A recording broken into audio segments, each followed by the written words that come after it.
Balik na talaga sa White House. Formal lang nadumpa bilang ika-47 na Pangulo ng US si Donald Trump. Pinangunahan ni Chief Justice John Roberts ang panunumpa ni Trump sa loob ng Capitol Rotunda. Bukod sa Abraham Lincoln Bible para sa panunumpa, ay ginamit Trump ang kanyang personal na Biblia.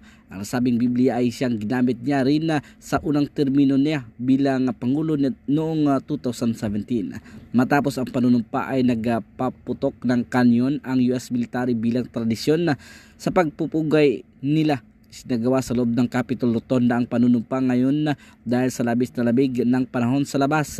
Huling isinagawa ang indoor na panunumpa ay noong panahon ni dating US President Ronald Reagan noong 1985. Bagong panunumpa ni Trump, nanumpa na rin bilang kanyang Vice Presidente si J.D. Vance na pinangunahan ni Supreme Court Justice Brett Kavanaugh. Dumalo sa nasabing panunumpa ang mga napiling bubuo ng kanyang gabinete, ganon din ang mga dating Pangulo ng US at kanilang mga asawa.